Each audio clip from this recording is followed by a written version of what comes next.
De retour à Question d'actualité, c'est Philippe Labrecque au micro. Le débat autour de la laïcité, du rôle de la religion dans l'espace public, des relations interculturelles et du délicat rapport entre primauté du droit et choix politique ne cesse d'alimenter les polémiques au Québec. Ces questions divisent, polarisent et soulèvent une interrogation centrale. Le modèle québécois demeure-t-il irréductiblement opposé au modèle canadien et surtout, comment aborder ces enjeux avec un regard véritablement philosophique? Pour en discuter, nous recevons l'essayiste et professeur de philosophie au collégial Yannick Lacroix, auteur du livre Erreur de diagnostic, le racisme systémique et le Québec, publié chez Libert cette année. Monsieur Lacroix, bonjour. Bonjour. Le rapport Pelchard-Rousseau a émis 50 recommandations pour renforcer la laïcité au Québec. Vous dites que ce rapport démontre une volonté de faire de la laïcité un principe quasi constitutionnel supra-législatif. En quoi ce rapport ferait-il cela? Alors, moi, je pense qu'en fait que le rapport vise à renforcer le droit de la laïcité, puis à le renforcer de manière constitutionnelle, pas simplement quasi constitutionnelle, carrément constitutionnelle. Alors, je pense que ce rapport-là doit être lu en rapport à des enjeux fondamentaux qui se jouent au Canada en général, au Québec en particulier, entre deux modèles de société. Hein. Tu l'as bien décrit tantôt en introduction. Donc, un modèle québécois, appelons-le québécois, un modèle Mhm. qui se veut interculturaliste, plus ou moins républicain, un modèle aussi basé sur le droit civil. Hein. Il y a cette question-là qui est un peu laissée à l'arrière-plan, mais qui est très importante dans le cas de la loi sur la laïcité, c'est que le Québec a une tradition civiliste en termes de droit. Et cette tradition-là n'est pas toujours respectée par les tribunaux fédéraux, bien entendu, qui, eux, ont plutôt une tradition de common law.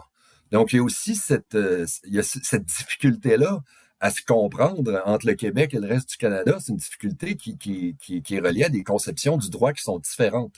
Alors, du point de vue de la tradition du droit civil, la laïcité a une toute autre allure que du point de vue du common law. Ce qui, du point de vue civiliste, va presque de soi que des lois sont appliquées de manière homogène, que des lois sont abstraites, que des lois ne font exception de personne, comme on dit, du point de vue du common law, peuvent apparaître injustes, peuvent apparaître discriminatoires parce qu'on ne prend pas en considération les individus et leurs particularités. Donc, il y a aussi cet enjeu-là là, derrière la loi sur la laïcité ou le droit de la laïcité. Et il y a un enjeu que tu as bien identifié qui me semble absolument fondamental entre la primauté du politique et la primauté du juridique. Donc, dans tout état de droit, c'est une balance des pouvoirs entre l'exécutif, le législatif, le juridique. Mais cette balance-là, dans une tradition républicaine ou une tradition civiliste, sera pas nécessairement la même que dans une tradition anglo-saxonne, common law. Donc, dans la tradition qui je dirais, dominante au Québec, on a une forte préférence pour un politique fort, pour cette idée que ultimement, le pouvoir est dans les mains de l'Assemblée nationale. Au Canada, ben, il y a une tendance à reconnaître la primauté du judiciaire. Ultimement, c'est la Cour suprême qui a le dernier mot. Alors, il y a tous ces enjeux-là là, qui sont brassés par le débat sur la laïcité et qui sont remis de l'avant, moi je dirais, par le rapport Pelchat-Rousseau qui a été remis. Comment Euh, est-ce qu'on règle, en oui. fait, cette tension, pour ne pas dire ce conflit entre cette vision basée sur le droit, le code civil, je devrais dire, et le droit commun de l'autre? Les deux semblent de moins en moins compatibles, surtout qu'on parle de relations interculturelles et de la laïcité là, dans le contexte actuel qui est de plus en plus, j'allais dire explosif, c'est exagéré, là, mais où les frictions et les Tendu, disons. confrontations Oui, tendues, ouais, exactement. oui, oui. Clairement, les deux peuvent pas subsister ou du moins continuer longtemps comme ça. Comment est-ce qu'on va régler le problème? Ouais, ben écoute, vaste question, hein. Ultimement, une solution radicale au problème, ce serait la souveraineté du Québec. Ce serait d'en sortir. Mais sans aller jusque-là, sans nécessairement croire que ce serait la seule solution, le Québec a largement des pouvoirs qu'il n'utilise pas nécessairement. Des pouvoirs pour définir son propre droit, des pouvoirs qui sont laissés vacants souvent. Et c'est exactement là à mon avis, selon ma lecture du rapport, c'est exactement là que les auteurs du rapport veulent aller. Le Québec a la possibilité de renforcer son droit sur la laïcité à l'intérieur du cadre constitutionnel canadien, mais c'est un espace qu'il n'occupe pas et qu'on pourrait occuper. Et c'est comme ça, moi, que je lis le rapport. On a beaucoup fait sortir du rapport des, des prescriptions pratico-pratiques là, pour essayer de régler des problèmes concrets, des problèmes au quotidien qu'on a dans les centres de la petite enfance, par exemple, dans les cégeps, interdire les signes religieux pour les employés des CPE. Bon, on en a assez parlé de ces mesures-là, ces recommandations-là. Il y a d'autres recommandations dont on a un peu moins parlé. Et c'est ces recommandations-là, moi, que je lis comme étant des demandes faites au gouvernement d'affirmer la souveraineté de l'Assemblée nationale du Québec à définir son propre vivre ensemble. Avez-vous des exemples de recommandations? Oui. Les 5 premières du rapport, en fait. Donc, la toute première, qui demande de fusionner la loi sur la laïcité de l'État avec la loi sur les accommodements religieux. Ça permettrait d'étendre la laïcité, certaines dispositions de la loi sur la laïcité aux dispositions contenues dans la loi sur les accommodements religieux. La recommandation 2, qui est de mentionner le caractère laïque de l'État du Québec dans une constitution québécoise écrite. Donc, cette expression revient dans le rapport, puis elle n'est pas anodine, l'État du Québec. On a tendance à oublier qu'on est dans une fédération.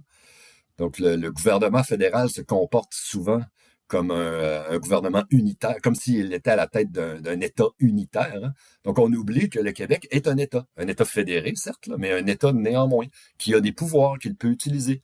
La recommandation 3, de prévoir dans une constitution québécoise, une procédure qui exigerait une majorité qualifiée pour limiter la laïcité. Majorité qualifiée, c'est les 2 tiers. 2 tiers, oui. Ouais. Recommandation 4, rendre la loi sur la laïcité de l'État, prépondérante par rapport aux lois qui lui sont antérieures. La recommandation 5, j'arrête ici, là, je pourrais continuer longtemps. La recommandation 5, qui veut inscrire le caractère laïque du Québec dans la loi constitutionnelle de 1867. Je vais vous poser une question piège. Oui. À propos des 5 premières recommandations que vous voulez mettre de l'avant, je vais jouer le rôle de l'avocat du diable d'une certaine façon. On va pas trop loin dans la laïcité. Là. Oubliez les prières de rue et le problème de l'islamisme. Restons dans le principe de la laïcité appliquée à toutes les religions. On est déjà allé assez loin dans la laïcité. J'ai pas l'impression que on a besoin d'aller plus loin, à part pour les cas des prières de rue, etc. Mais j'ai l'impression qu'on va peut-être trop loin. Peut-être qu'on exagère. Je pense que, écoutez, moi, votre question est difficile. Moi, je pense pas qu'on va trop loin, au sens où il faut comprendre l'esprit dans lequel ces recommandations-là sont faites. Parce que l'idée, c'est de protéger la loi sur la laïcité. C'est comme ça que je lis le rapport, du moins. Peut-être que les auteurs du rapport vous diraient qu'ils avaient d'autres intentions, mais moi, la manière dont je l'ai lu, c'est la suivante. Ça semble être relevé d'une volonté de protéger la loi sur la laïcité des attaques qui lui sont faites et qui vont lui être faites par les gouvernements par les tribunaux fédéraux, et en particulier par la Cour suprême. Donc, c'est pas un hasard si ce rapport-là est remis quelques mois avant le dépôt de la décision de la Cour suprême sur la loi 21. Alors, je crois que dans ces recommandations-là, il y a cette idée qu'on veut inscrire plus fortement, plus substantiellement la laïcité dans le droit. Parce qu'en ce moment, il y a un relatif vide juridique là, autour de la question de la laïcité. Il n'y a pas de jurisprudence. Et la Cour suprême, elle est déterminée par, entre autres, l'article 27 de la Charte des droits et libertés canadiennes sur le multiculturalisme. Et il n'y a rien qui fait pendant à ça. Donc, l'idée semble être d'inscrire du nouveau droit de la laïcité dans une constitution québécoise, dans la constitution canadienne elle-même, de telle sorte que des juges soient obligés de prendre ce droit-là en considération. Parce qu'actuellement, il y a presque rien. Donc, il y a rien qui arrête le travail de SAP, je le dirais comme ça, juridico-multiculturel. J'ai l'impression qu'on se... C'est ça l'esprit. Ben oui, justement, vous l'avez bien écrit, j'ai l'impression qu'on revient dans une crise constitutionnelle. C'est pas le lac Meach exactement, là, on n'est pas en train de réécrire la Constitution canadienne, et c'est pas non plus 1982 le rapatriement de la Constitution, mais depuis le lac Meach, c'est peut-être la, entre guillemets, la crise ou la situation constitutionnelle la plus sérieuse qu'on traverse. Ben, écoutez, je pense que j'aurais une lecture qui ressemble à la vôtre. On n'est jamais sorti de la crise Non, en effet. constitutionnelle. Donc, elle est restée en sourdine pendant plusieurs années, mais on n'en est jamais sorti parce qu'on ne l'a jamais réglé. On est encore dedans. Puis effectivement, c'est avec la loi sur la laïcité, me semble être l'occasion par laquelle la crise constitutionnelle éclate à nouveau. Quand la Cour suprême va remettre sa décision sur la loi 21, on verra ce qui va arriver. On n'a pas de boule de cristal, on sait jamais comment peuvent trancher les juges de la Cour suprême, mais comme on sait, il y en a quelques-uns là-dedans qui ont fait aucun secret de leur opposition à la loi 21. C'est ce que Donc, j'allais dire, ouais. la seule chose qui semble la protéger, c'est la clause dérogatoire, là.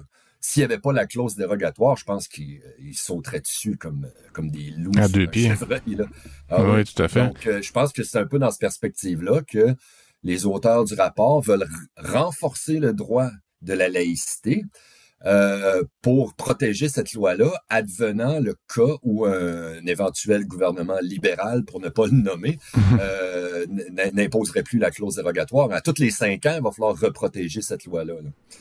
Vous avez Donc, parlé... c'est dans cet esprit-là que je le lis, ce rapport-là. Oui. Oui, tout à fait. Comment dire? Oui, vous avez parlé d'interculturalisme et on a parlé aussi de multiculturalisme. J'ai envie de dire que depuis 5 ou 10 ans, on ne parle plus de multiculturalisme. C'est comme si le wokisme a remplacé le mot multiculturalisme et donc on en parle moins. Mais quelle est la différence entre l'interculturalisme et le multiculturalisme?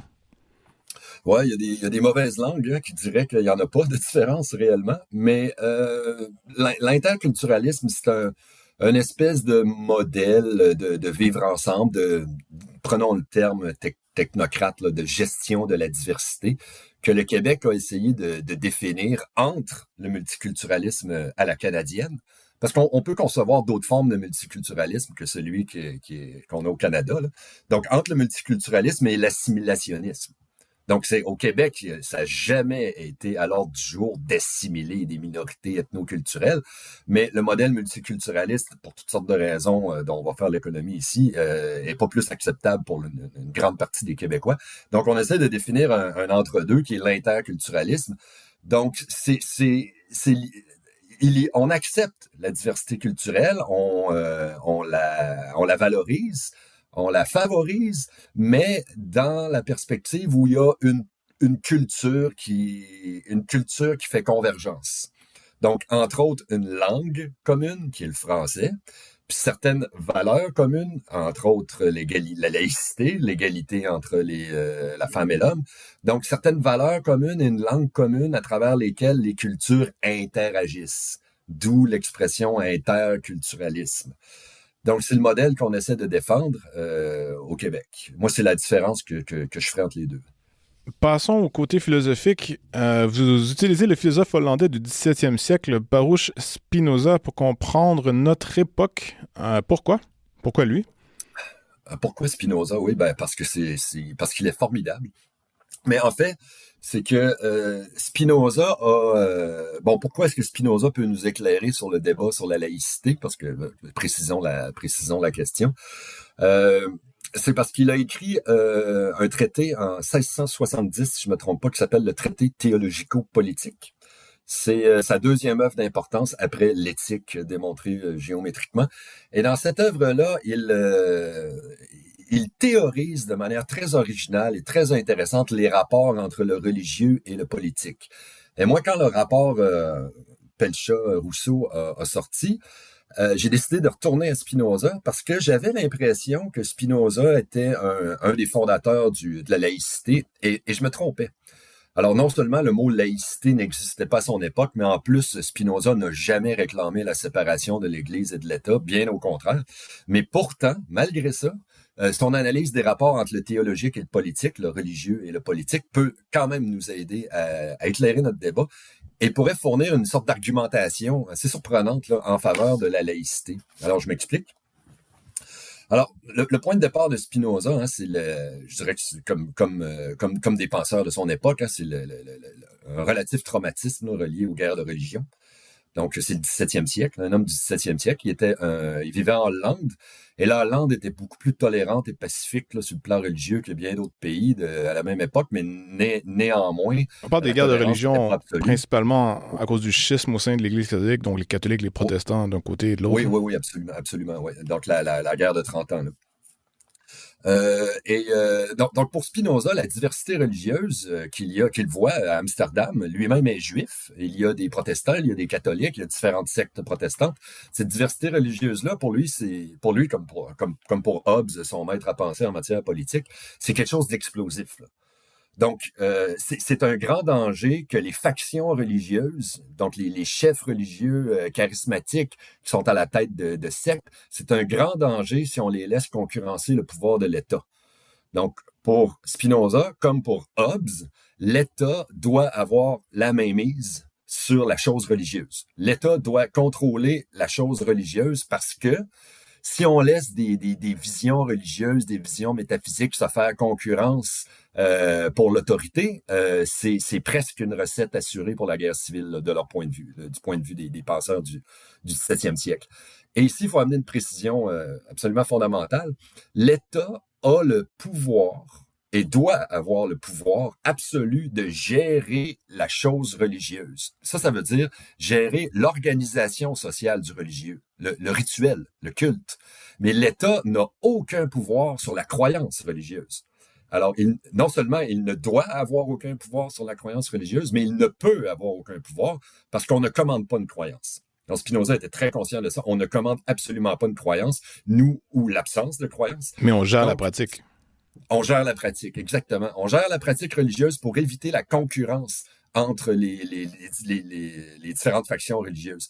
Donc, l'État pourrait tout aussi bien imposer le culte calviniste ou le culte catholique, mettons ça en termes contemporains. L'État peut tout à fait décréter que le dimanche est un jour férié, même pour les Juifs, obliger donc les gens de fermer leurs magasins le dimanche. Du point de vue de Spinoza, c'est tout à fait dans les prérogatives de l'État de faire ça. Mais l'État n'a absolument pas son mot à dire sur ce que pensent les gens et sur ce que disent les gens. L'État a seulement son mot à dire sur l'organisation sociale, civile de la religion. Alors, ça, c'est du point de vue de Spinoza. Rappelons, à son époque, hein, c'est des petites principautés, des petites cités-États. Donc, ce que Spinoza a en tête, c'est que si on a un prince calviniste, l'État qui sont les provinces, la province qui est sous son pouvoir peut imposer le culte calviniste afin de préserver la paix sociale. Bon, aujourd'hui, évidemment, les choses se compliquent, mais l'argument de Spinoza pourrait être utilisé pour justifier la stricte laïcité des institutions publiques. Tout comme l'État a le pouvoir et doit avoir le pouvoir de gérer la chose religieuse. Alors, il peut avoir le pouvoir d'imposer un rituel spécifique, tout comme il peut avoir le pouvoir d'exclure toute forme de rituel religieux des institutions publiques. Alors, on pourrait tout aussi bien imposer le rituel catholique que la stricte laïcité dans les institutions de l'État. Mais la laïcité n'est pas devenue un peu la religion d'État, bizarrement parlant aujourd'hui, là. Quand on parle de laïcité, on en parle comme d'une valeur. Et j'ai envie de dire, c'est presque la religion d'État aujourd'hui, là. C'est ce qu'on dit souvent que la laïcité serait une forme de religion. Il y en a qui parlent de catho-laïcité parce que... Alors, moi, je suis un peu sceptique face à tout ça.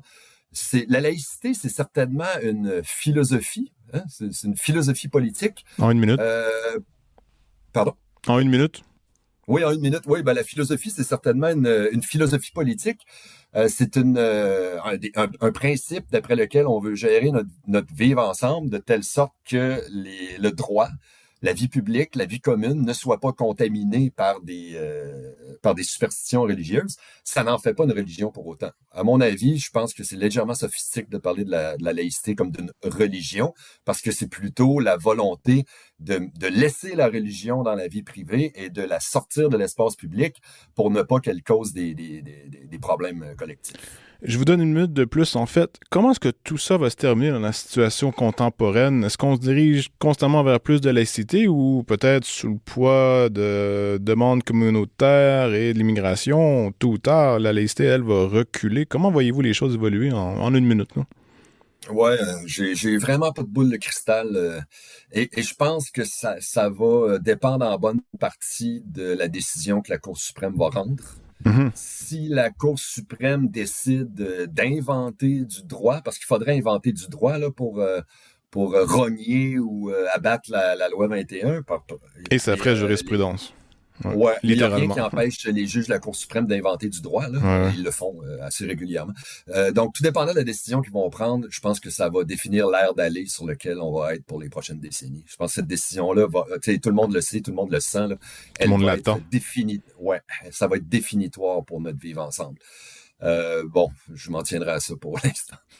Yannick Lacroix, auteur du livre Erreur de diagnostic, le racisme systémique et le Québec. Oui, pardon. Merci beaucoup. Merci. À tous ceux qui nous écoutent, merci également. À la technique, Daniel Fortin. À l'animation, moi-même, Philippe Labrec, qui on vous invite à rester sur les ondes de Radio-VM.